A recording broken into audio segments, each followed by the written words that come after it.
Welcome back to ZK1 Plays. I'm so glad that you guys have joined me this morning. And today we have a look at some of the most helpful tips and tricks for those of you that are just starting out on Armored Core 6. And so looking forward to sharing these with you. Let's get right into the video this morning.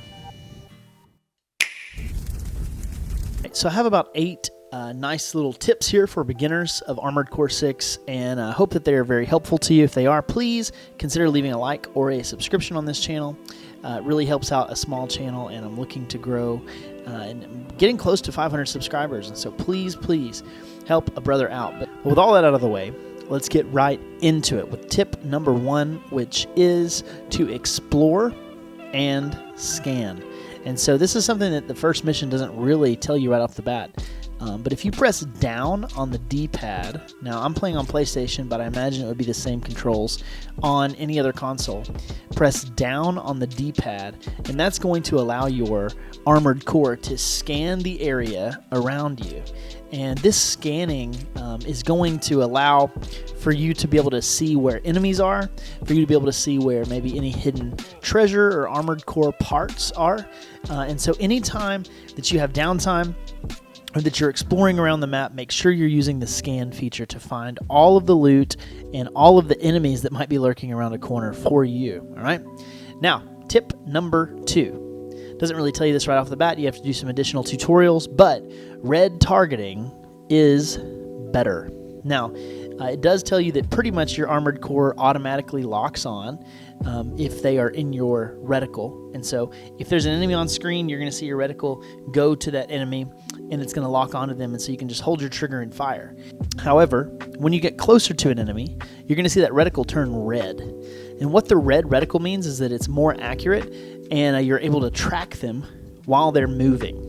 And so it makes it easier for you to land your shots. And so anytime that you can, you want to get close enough to make that reticle red. Now, obviously, this could make it harder for you to dodge the bullets that are coming your way, but it's still worth it because you're going to be landing a lot more of your shots if you're targeting them with a red reticle.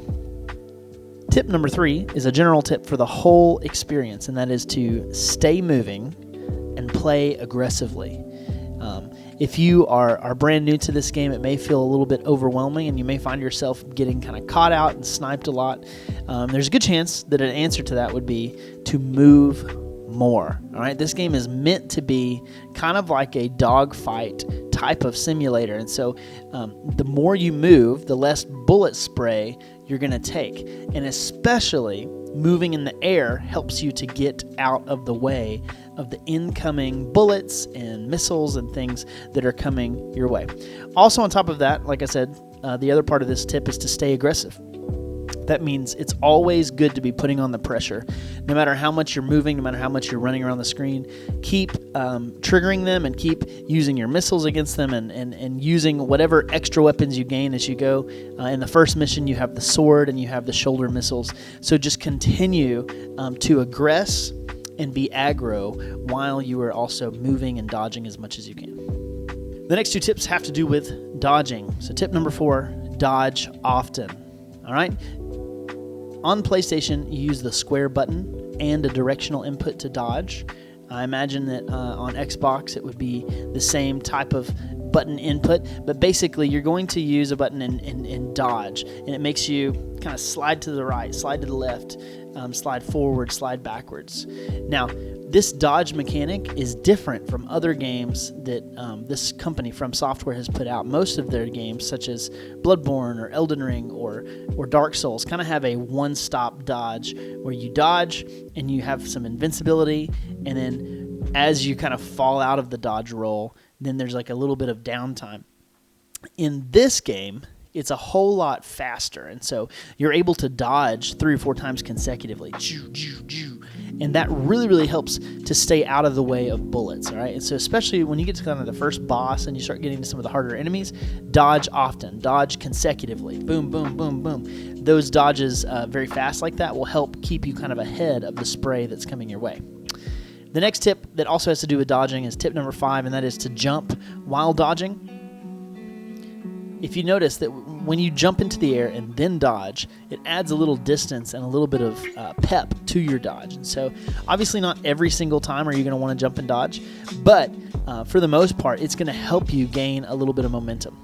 The only thing to remember is that you do deplete your boost bar a little bit quicker while you're in the air. And so oftentimes I will dodge, and then on my third I'll jump and dodge to get that extra little bit of distance. And so yeah, best of luck to you, but dodge often. Dodge consecutively, and then jump while you're dodging to gain that extra bit of distance. Tip number 6 is that, at least in the early part of the game, the left-handed blade is strong. It is so strong. It's almost broken, especially on like the first boss and some of the first enemies. The first boss is not a one-shot, but on a lot of the early enemies, it's a complete one-shot if you use this blade to slice them up. And on the first boss, you do just way more damage with the blade than you do with your other weapons. Now, obviously, it's a little bit of risk because you have to get in close to use this blade, but don't be afraid to try to use your boost or use your dash power to get in close to enemies and use the blade because, like I said, it is very, very strong in the early game, so make adequate use of that left trigger button. Tip number 7, use charge to approach. This is what happens when you click your left stick. It's basically the sprint button in Call of Duty. However, instead of like Call of Duty or other shooters where it's kind of like a toggle on and off, this one is it's kind of a commitment. You press it and you begin to zoom straight ahead wherever you're looking. Which makes it incredible for approaching enemies, especially big enemies like bosses, because it allows you to move very quickly towards them and then get close for a melee strike or just so that your bullets will land, all right? However, the other benefit to using the charge to approach is that it allows you to avoid some of the weapon spray that's coming your way, all right? And so when you hit your charge button, immediately start steering yourself kind of sideways and then towards the enemy, and sideways and towards the enemy. Zigzag a little bit on your approach, and the charge is going to be moving so fast it allows you to kind of avoid some of the spray as you're moving towards the enemy. And so make sure you're using your left stick, click it to approach. Obviously, it uses your boost bar, but most of the time it's worth it. And the final tip, one that's probably very intuitive: vary your movement. This game is a game about being in constant motion. However, mindless movement is going to get you trapped, or it's going to get you right in the path of missiles or whatever may be coming your way.